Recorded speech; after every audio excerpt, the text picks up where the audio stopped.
Hello everyone, this is Kanishk Jain. Alpha Plus Classes में आपका हार्दिक स्वागत है। अगर आपने चैनल को सब्सक्राइब नहीं किया है तो चैनल को सब्सक्राइब करें और बेल आइकन को प्रेस करें ताकि आप हमारे लेटेस्ट वीडियो को देख सकें।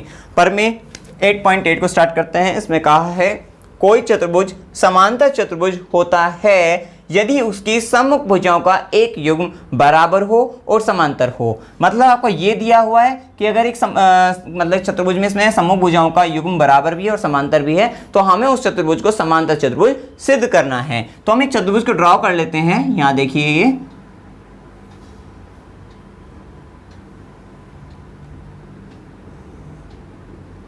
इसको हमने यहां पे ड्रॉ कर लिया ये, और इसको हम नाम दे देते हैं ABCD।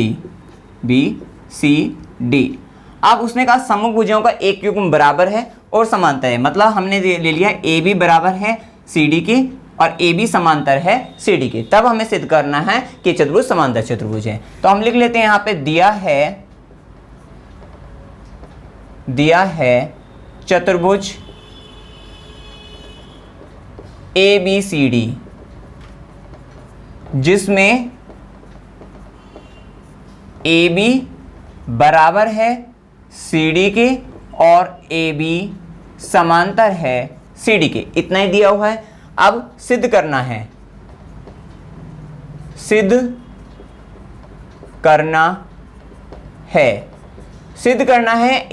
ये ABCD एक समांतर चतुर्भुज है। ABCD एक समांतर चतुर्भुज है। ये आपको सिद्ध करना है। प्रूफ देखिए, प्रमाण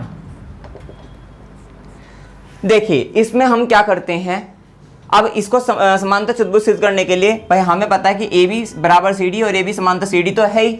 अगर मैं AD को BC के समांतर और बराबर सिद्ध कर दूं, भाई AD बराबर BC भी सिद्ध बता दूं और AD BC के समांतर सिद्ध कर दूं, तो मेरा ABCD को हम क्या कह सकते हैं, ABCD एक समांतर चतुर्भुज है। मतलब आपको दो ही काम करने हैं इसमें कि AD को BC के बराबर लेके आना है और AD को समांतर लाना है BC के।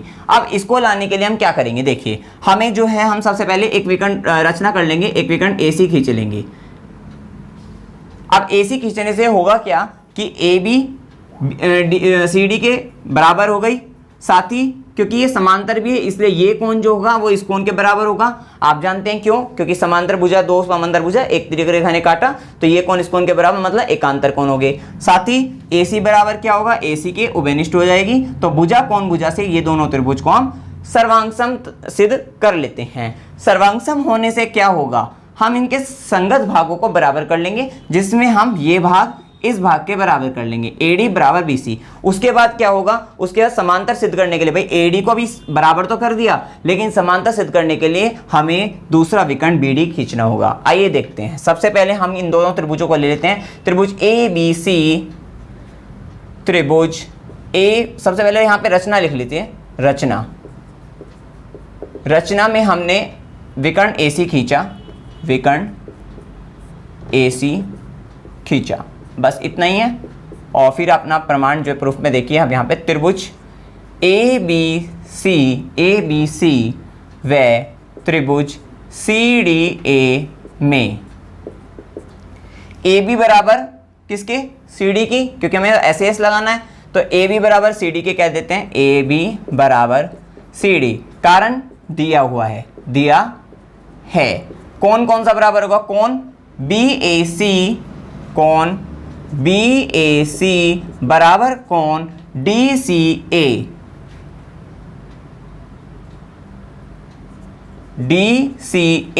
ब्रैकेट में इसका कारण क्या हुआ, एकांतर कोण।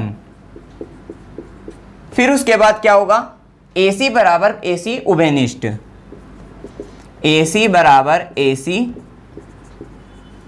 उभयनिष्ठ, कॉमन है ना दोनों के दोनों, इसीलिए आप कह सकते हो त्रिभुज ABC सर्वांगसम है त्रिभुज CDA के, और इसका कारण हुआ SAS सर्वांग समता नियम से। भुजा कोण भुजा सर्वांग समता नियम से।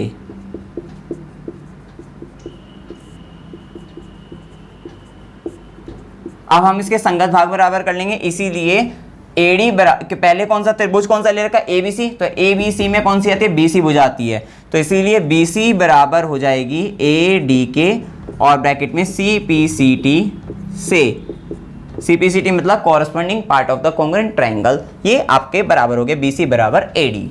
फिर उसके बाद हम क्या करते हैं, इसको समीकरण 1 मान लेते हैं और अब फिर से रचना करते हैं। रचना क्या करेंगे, अब हम विकर्ण बीडी खींचा, विकर्ण बीडी खींचा।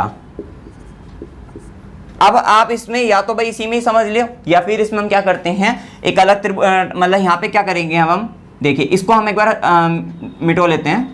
देखिए इसको मिटा दिया हमने एसी को, क्योंकि अब एसी वाले का काम नहीं है, आप बना भी रहने दे सकते हैं, वो समझने के लिए बना रहने दीजिए, कोई दिक्कत नहीं, लेकिन आपको समझना भी इसी सही है। हमने विकर्ण बीडी खींचा, जैसे अब 2 त्रिभुज बन गए, उसको अगर रहने दे दीजिए ऐसे ऐसे करके आप रहने दीजिए चाहिए, ठीक है। अब इन दोनों त्रिभुजों में हम इस त्रिभुज को ले लेते हैं, मतलब त्रिभुज ए बी डी जो है, देखिए त्रिभुज ए बी डी व त्रिभुज सी डी बी में, सी डी बी में, अब इन दोनों त्रिभुजों को देखना है। अब आपको अब इन दोनों त्रिभुजों में देखिए, ये भुजा इस भुजा के बराबर हो गई, एडी बीसी के कहां से, समीकरण 1 से, और ए बी जो है सीडी के बराबर है ही दिया हुआ है, साथ साथ बीडी बराबर बीडी उभयनिष्ठ, दोनों त्रिभुज क्या हो गए, सर्वांग। तो ये कर लेते हैं। पहले हम क्या करते हैं कि ए बी बराबर सी डी, ए बी बराबर है सी डी के और कारण दिया है, फिर ये ए डी बराबर बी सी, ए डी बराबर बी सी, ये क्या हुआ, समीकरण 1 से, समीकरण 1 से। तीसरा क्या होगा, बी डी बराबर हो जाएगी बी डी के और ब्रैकेट में उभयनिष्ठ, और फिर आप कह सकते हो इसीलिए त्रिभुज ए बी डी सर्वांग सम हो गए त्रिभुज सी डी बी के, त्रिभुज ए बी डी सर्वांग सम हैं त्रिभुज सी डी बी के, और कारण S S S, S S S सर्वांग समता नियम से, सर्वांग समता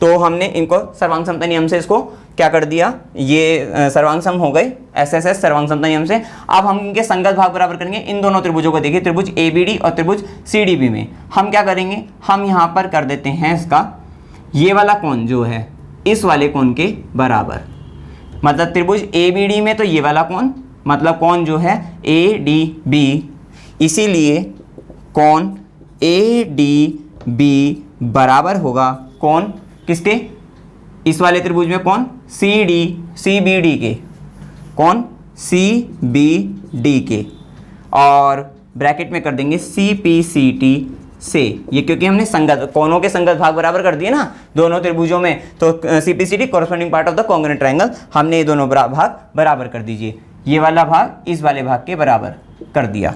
और इसको हम कह लेते हैं, इसको भी कह देते हैं समीकरण 1, इसको कहा था, इसको समीकरण हमने कह दिया 2। देखिए इससे फायदा क्या होगा, सबसे पहले आप इस बात को समझ लीजिए, अगर मैंने इन दोनों कोणों को बराबर किया उससे फायदा क्या होगा। ये कोण किस पे बन रहा है, देखिए ये कोण बन रहा है एडी के साथ, यहाँ पे एडी भुजा, इसी तरह से ये कोण बीसी के साथ बन रहा है, और इनको बना कैसे रहे, ये जब भुजा ये विकर्ण बीडी काटता है ऐसे, ये देखिए। अब यहाँ नाम दे दीजिए पहले आप, देखिए यहाँ पे नाम क्या होगा, यहाँ पे जो है ये क्या पॉइंट है, बिंदु आपका बी है, और ये क्या है आपका डी हो गया। इसी तरह से यहाँ पे क्या है, यहाँ पे ए है, ए, और यहाँ सी। अब देखिए कौन कौन से बन रहे हैं, ये कोण जो है इस कोण के बराबर, आप जानते हैं 2 भुजा हैं एडी और बीसी, जब इसको एक तिर्यक रेखा काटे, जब इसको एक तिर्यक रेखा काटे, अगर ये कोण बराबर होते हैं, ये कोण कब बराबर होते हैं, जब ये दोनों भुजा समांतर हो। तो इस बात से आपको ये पता लग गया कि अगर ये कोण बराबर हो रहे हैं तो इसलिए एडी बराबर समांतर हो गई किसके, बीसी के। आप जानते हैं ना कि भाई 2 भुजा अगर समांतर है, एक तिर्यक रेखा काटती हैं, तो ये जो कोण क्या होते हैं, बराबर हो जाते हैं, क्योंकि ये एकांतर कोण होते हैं। तो अब क्या होगा, अगर इसका उल्टा सोचो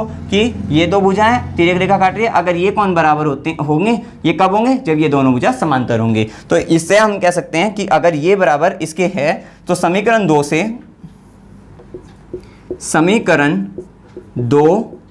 से क्या कोण ADB बराबर कोण CBD के, इसीलिए हम कह सकते हैं कि AD जो होगी, AD समांतर होगी BC के, ठीक है। और AD किसके बराबर आ गई थी? BC के। समीकरण 1, 2 इसको समीकरण 3 कह दीजिए। और अब हम कह सकते हैं 1 और 3 से, समीकरण 1 व 3 से BC AD बराबर BC व AD समांतर BC। AD BC के बराबर भी होगी और AD BC के समांतर भी होगी, और इसीलिए हम कह सकते हैं कि ABCD एक समांतर चतुर्भुज है। इसीलिए ABCD एक समांतर चतुर्भुज है।